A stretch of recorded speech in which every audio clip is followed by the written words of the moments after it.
With Lexie Glisson. She is a licensed clinical social worker, a certified Equus coach and EMDR practitioner, and a relational healing specialist. I love that. She has so much wisdom about nervous system regulation, trauma healing, attachment, and interspecies connection. And she really brings forward a very nature-based healing environment and way with looking at the animal-human bond, and looking at that as more than just a therapeutic, looking at horses as just more than a therapeutic tool, but really a path to conscious connection and personal and collective healing. So we are so glad to have you here joining us, and love that nature background. It's so beautiful. Yeah, thanks for having me and thanks for the intro. Happy to be here. Great. So let's talk about interspecies connection, rewiring our nervous systems, and what you call moving beyond the bubble. Tell us all about that. I love that notion of moving beyond the bubble, the human bubble. Yeah, yeah, totally. So like you said, I work alongside horses, and horses have had to adapt to their own survival for over 20 million years, adapting to and taking cues from their energetic and physical environment. And so they don't read our words, they read our nervous systems. And so one of my mentors, Dewey Freeman, actually defines contact, which is a deeper form of connection, which means it's a present, attuned moment of time where our emotional, physical, energetic, and or spiritual boundaries touch another's. So physical bodies are present. So my physical body is present when I'm meeting another being. Your emotional realities are transparent and congruent. And our energetic fields, meaning our nervous systems, are interacting. And so there is also a spiritual recognition of the other. So true contact doesn't just happen because your hand is touching a horse's fur. Mm. Contact happens when multiple layers of your being meet multiple layers of another being. That's And such a beautiful refinement, Lexi, of what we mean by connection, contact and connection. That's really a great refinement. Very encompassing. That's beautiful. yeah, thank you. And so humans are master at maskers, in my opinion, right? So we kind of know how to do the dance, say the things, and horses don't really care what we're saying. Instead, they're constantly scanning for safety, meaning like, is what we're presenting on the outside congruent with what we're feeling internally? So I Mhm. get people all the time that'll be like, oh, I have a lot of sadness or I have this big emotion. I don't want to scare the horse. And Mhm. it's not that freaks the horse out or makes them kind of on edge. It's actually when we're not expressing that or not being congruent. Mhm.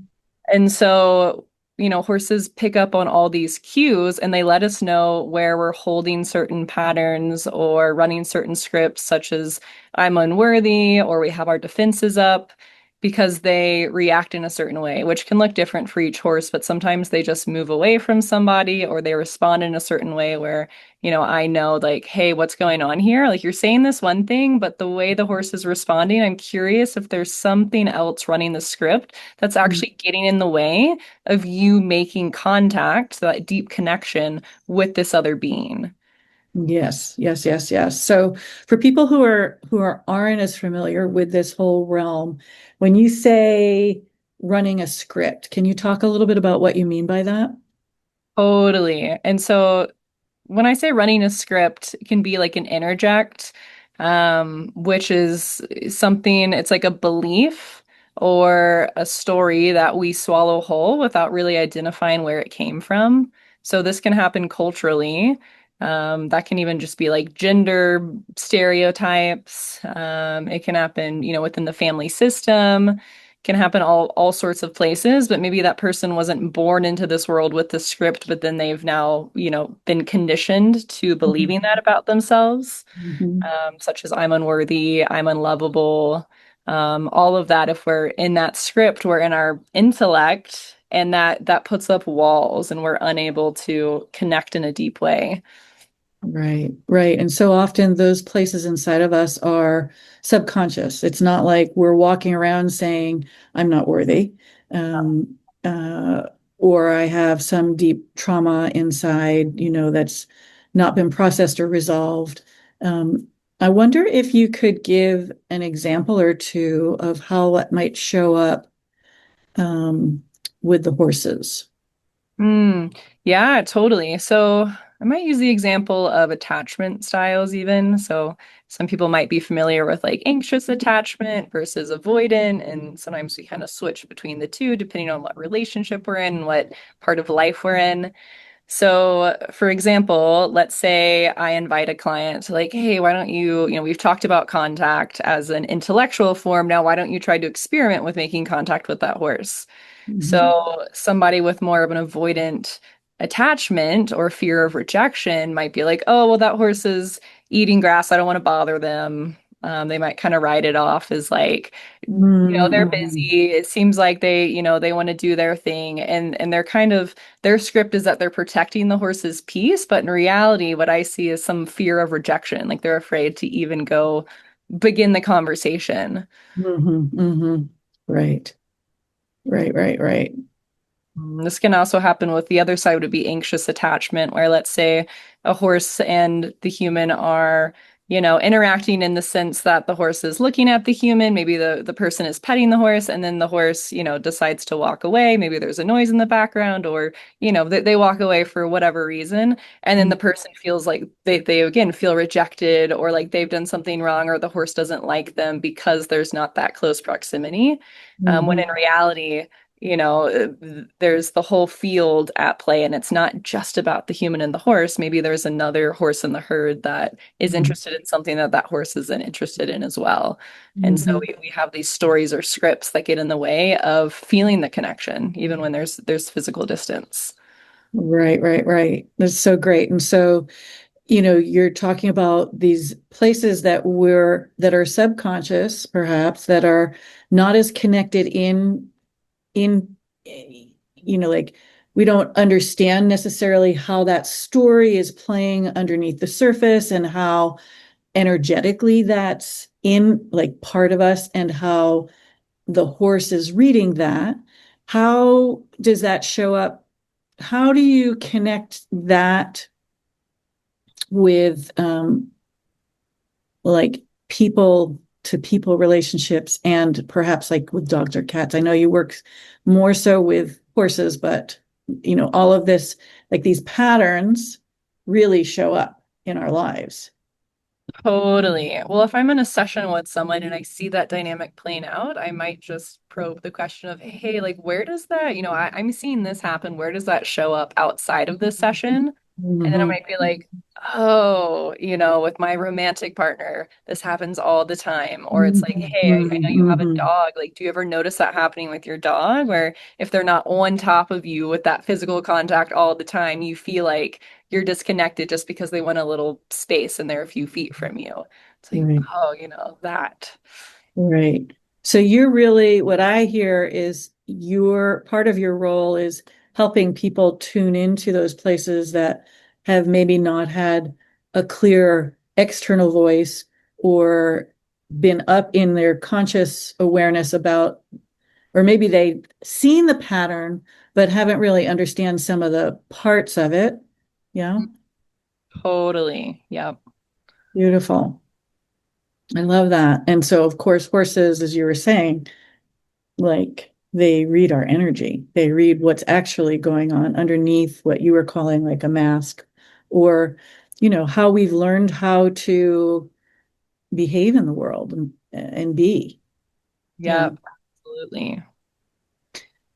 So if somebody's stuck in an anxious pattern, talk about a little bit more about the anxious pattern and, um, yeah, like tell us a little bit more about that.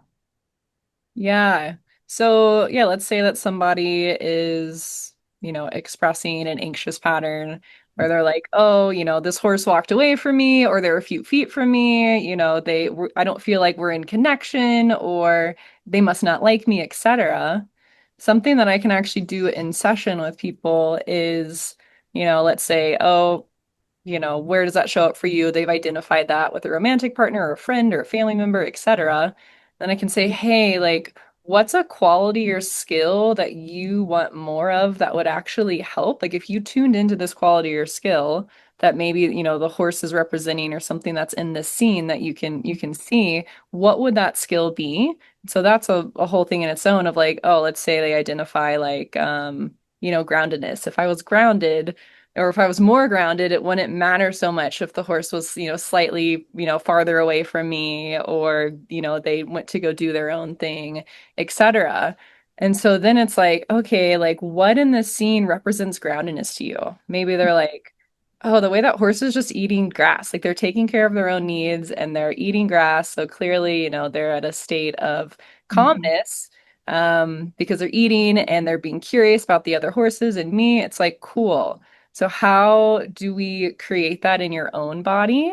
And so maybe by, experimenting with, noticing, so having a visual representation of that and co-regulating with the horse's nervous system, there's now a little bit of, window into what it's like to feel grounded. It's like, cool. So what is it like to feel your own feet on the ground and send your breath down? And then Mhm. can we actually lock that state in to help with the anxious attachment? And so there's actually now a physical representation versus just talking about it of what it's like in their own body. And Mhm. I am trained in EMDR. It's called equilateral, combination of EMDR and equine-assisted therapy. So we do Mhm. sometimes tap it in with bilateral movement or sway back and forth while taking in the visual representation and noticing what they feel in their own body. So it's that awareness of internal somatic experience of being grounded, as well as having that external visualization and realizing that they play a part in the scene that's playing out, that their energy matters in this. Beautiful. I love it. I love the way you're synthesizing different ways of working with trauma and in this case, different looking at different attachment styles and those patternings. Um, uh, I wonder if you could talk a little bit more about EMDR and how, like, what that is, because I know that not everybody is familiar with it or used it, Mhm. or why it Yeah, might be helpful. totally. So EMDR is bilateral movement that helps regulate the nervous system as well as like rewrite different stories that are maybe stuck in our somatic patterning.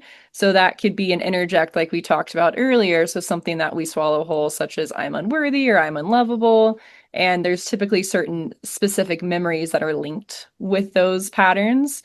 Mhm. And so I combine EMDR and equine assisted therapy in the sense of so in my opinion, like 80% of the work in EMDR is actually resourcing, which is adaptive information. So it's kind of what I just started talking about as far as building those resources of groundedness, Mhm. calmness. Mhm. Because if we are stuck in a state of trauma, our body is used to constantly scanning for something to go wrong, and it actually feels foreign to allow Mhm. ourselves to be in prolonged states of calmness. Mhm. So, therefore, in order to, rewrite the script or, go through the trauma stories, we have to have enough adaptive information first, Mhm. such as groundedness, et cetera, and know what that feels like in our body. And so that's a lot of the work I do with horses. Again, probably 80% of the Mhm. trauma work is just building the capacity to feel prolonged states of calmness and to Mhm. be in connection.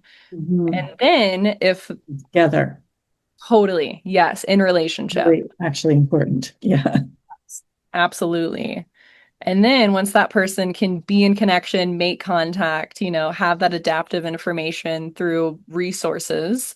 So, I might even have them, if they have a resource towards, oh, that time the horse made physical contact with, my head. Maybe the horse put their head to my head and I lock that in. I'm going to use that as a resource if we're not with the horses, or if they're on their own to be like, okay, pull up that image of when the horse's head was on your head to pull into that experience, to like relive that experience, to know that you have that always, inside of you because now your body is used to that. as well as real-time feedback from the horses. So let's say we are now going to do the reprocessing phase of EMDR. So someone, I'm listening through sessions and I hear this sense of, I'm unlovable. And so then we do a float back. So it's like, hey, when's the first time you felt I'm unlovable?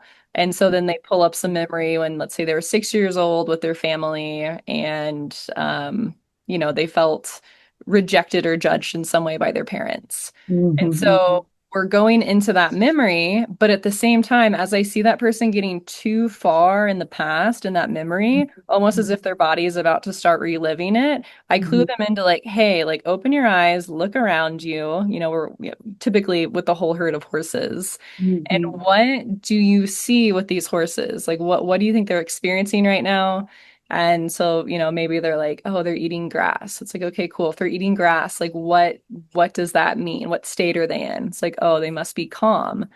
It's like, Mhm. okay, Mhm. cool. Did you know these horses when you were 6 years old and this was happening to you? It's like, Mhm. oh no, I didn't. I've never been around a horse. Mhm. Okay, cool. Can you look at, this particular horse you have a relationship with? Because at this point, they have an established relationship with these horses. Can you really take in their state and maybe go get closer to them? And that cuts through the past story, the past narrative, and allows their body to take in that adaptive information of like, oh, this story isn't happening anymore. This thing that happened to me when I was 6, like that's in the past and that actually doesn't exist anymore. Because right now I'm in a field of horses and we're all calm because they're prey animals. And if there is actually danger, if there is actually a threat, they wouldn't be grazing in this state of calmness right now. They would be running around and, in flight response as far as possible. So the fact that they're, Mhm. calm right now near me means I'm okay. Mhm. That's so beautiful. So the way that you're describing it, you're having somebody go into a memory, building a bridge across from that memory, orienting them into the present, and perhaps with that, being able to support a part that may have been disconnected, likely, right? With trauma, that's the typical thing. And and helping to bridge into the present day through that orientation and that the ways in which you've helped people, what you were saying, resource in the present moment somatically through their body as well as cognitively. That's Yes. that's a lot of different aspects to it. That's really beautiful. Yeah, and thanks for highlighting the orientation piece. So orienting to time and place is really important. As mammals, we need to do that to feel safe. It's scanning our environment, Yes. keeping some awareness on our external world. I say 50% awareness on external world. What do we see? What do we hear? What do we feel? Sun on skin, all of that. While at the same time, 50% awareness on our internal world. Where is my breath? My feet on the ground, the emotions happening. Right, because a couple of points about this. I love this conversation so much because when we're in trauma responses, we're not so connected with our physical body, certainly not oriented into the present.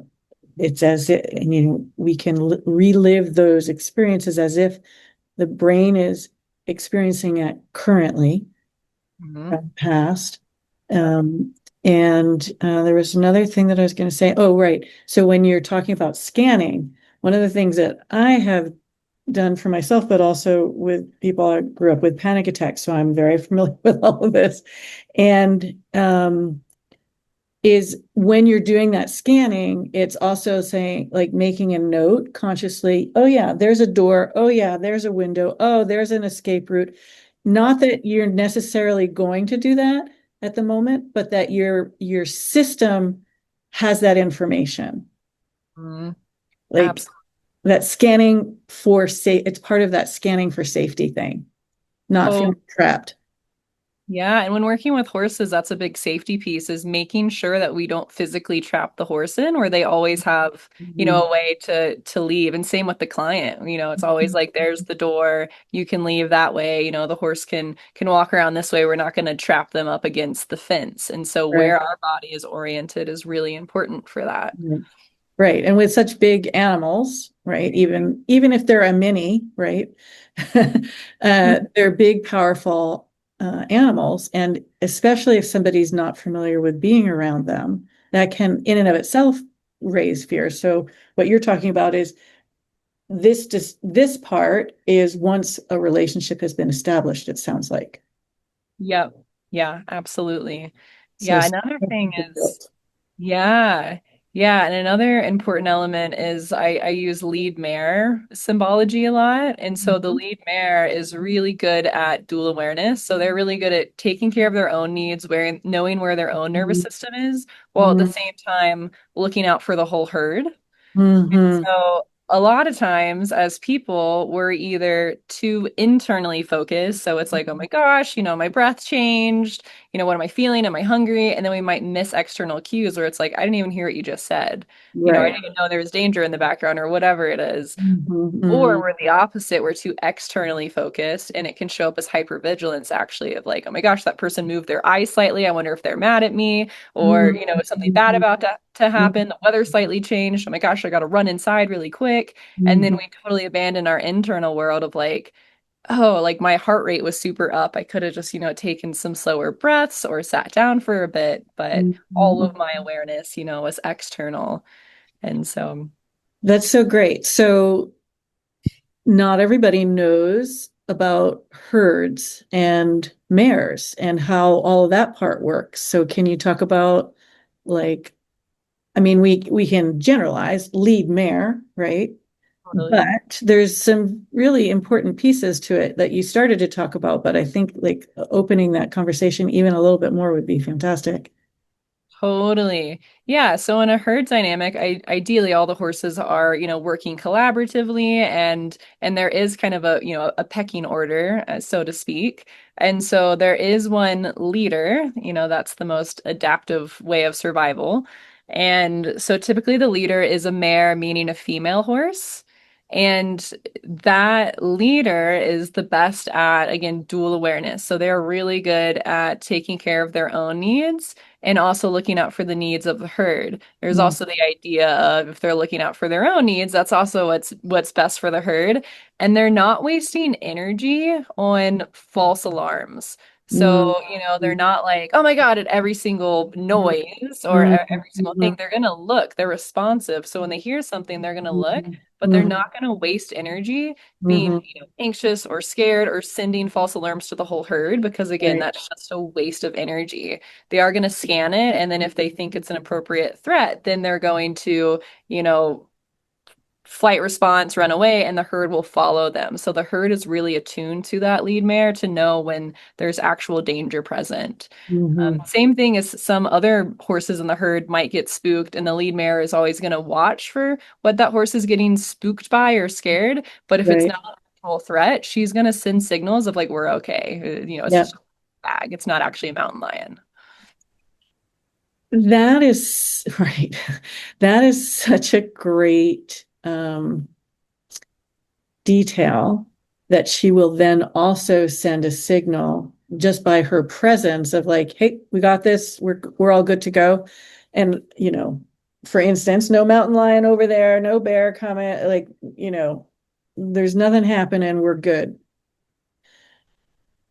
We, I think, animals have uh with dogs, a woman named Turid Rugis talked decades ago about as this book that's now much more popular. She's Norwegian and worked with dogs, and it's just simply called calming signals. And so all the nuances of like squinty eye, wide eyed, ear tilt, sniffing, head posture, tail posture, not as much tail posture with horses, but sometimes. But all the very like nuanced things about the mouth. And so what you just said about the lead mare saying, "Hey, we're good," it's like that level of presence transmits to the other horses and they recognize those signals. We as a species often, even if we're hyper vigilant, and always looking at cues like what you were saying, we do often miss the calming signals, Yep. Absolutely. the quieting signals, or like an ear back saying a warning, like, hey, I'm just letting you know. Yep. Absolutely.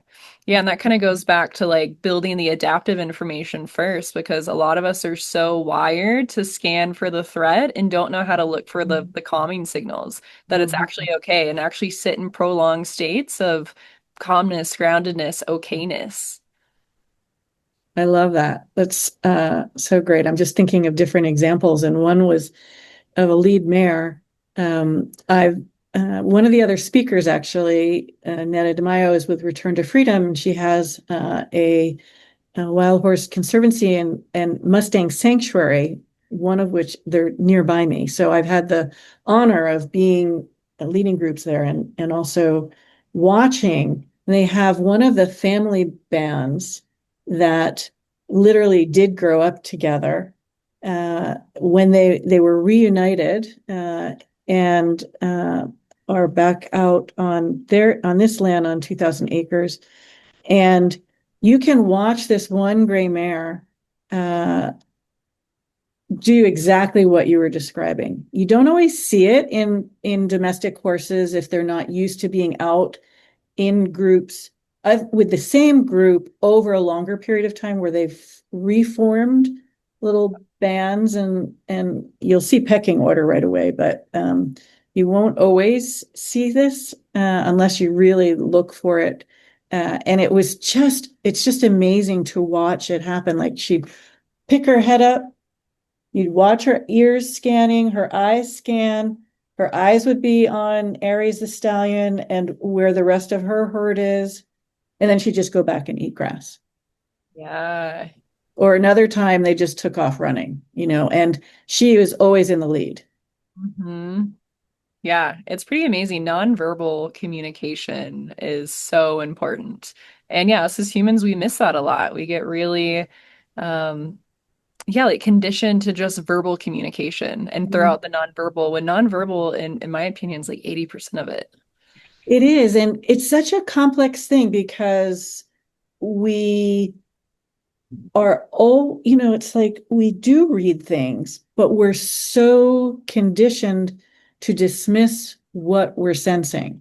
Yep, absolutely. Yeah, I think that's one of the things for me growing up, having, being able to be around horses that was so grounding and so helpful, is having that kind of contact, even if I didn't have language for it at the time, and having that recognition of my cues and Mhm. having that mirroring happening in a way that I wasn't necessarily getting around me. Like they could read the unseen stuff and the unheard stuff and um the underneath stuff really, Yep. and reflect it back to me in ways where they're like, we're cool. You see me, I see you. Yeah, absolutely. That's actually one of the most detrimental things to humans is a lot of parents will kind of write off like, oh, they had a great childhood or they have a great childhood. There's not, drugs and abuse in the household. However, actually one of the most detrimental things, I mean, that's also detrimental, but one of the most detrimental things in the household is the incongruency Mm, of, let's say a parent, a kid's like, are you mad or are you upset or what's going on? And the parent's like, no, I'm not mad, but all their cues are like, they have the clenched fist or, everything about their body language is mad or frustrated, etc. And so then we learn early on, oh, I can't trust myself then because my body's telling me there's mhm, some danger here, but you're telling me there's not. And so therefore I must, override this. Whereas being around animals, it's like there's no faking it. They're not going to tell you that something's okay when something's not. And mhm. that can really be healing. Talking about healing in relationship. Sometimes we Yeah, need to heal in relationship with other animals versus humans that may perpetuate that cycle. right. So that we can find that place inside of us that can anchor that. I always say that animals show us our capacity for our own depths and our own love, our own abilities that are actually natural abilities. Absolutely. Yeah, we're born with them, innate abilities. Totally. Yeah. Oh my God, such great information. This is so wonderful. So, mm, what else? Is there something else before I go to my last question that I've been asking all the speakers? Is there anything else you want to add to this very wonderful conversation? Rich conversation? Yeah, I mean, I feel like I could always talk about this for hours. Hmm.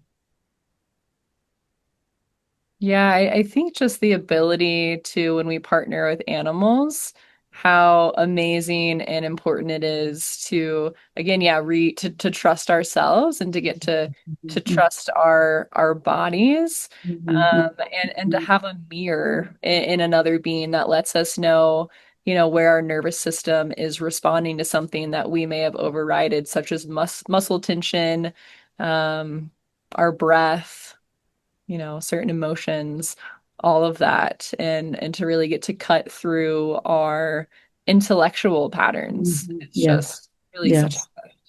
It yeah. is such a gift. It's incredible. Yeah. I so agree with you. So that leads right into this question that I've been asking all the speakers, and that is, like, what's your highest vision of animal and human awakening, and how interspecies connection, contact, and communication are really key for our collective coevolution? Hmm. Yeah, I love that question. And let's see, in my biggest, dream or vision, we as humans are working alongside animals versus just dominating animals. And so we're living with animals and also paying attention through being attuned in the present moment to animals' cues versus overriding them as difficult or, annoying or confusing or whatever it is, but actually, living alongside of them and Mhm. slowing down enough Yes. to pick up on the cues. And so, maybe that looks like more farm living, more spending more time in the wild, anything that connects us more deeply to nature Mhm. versus this technological world that we're living in, where we're just researching about animals, but not actually experimenting with them and working alongside them. Um, Mhm. we're really working alongside of them versus using them. Mhm. Mhm. It's so beautiful. I love this conversation for so many reasons, and in terms of uh, like you individually with all of these beautiful points that you're working with and assisting with people in connection with ourselves and with in relationship, whether that's with a horse or another animal and with other people and nature. And it also adds some really beautiful um, highlights and keys and additional elements to like the overall conversation in the summit that we're having, right? And so there's women, we're talking about mirroring in different ways. We're talking about we have another speaker talking about attachment styles and relationships and working with horses. Everybody is bringing in really beautiful gifts of their own that they've been developing, that they've been synthesizing, that they bring through in contact and connection with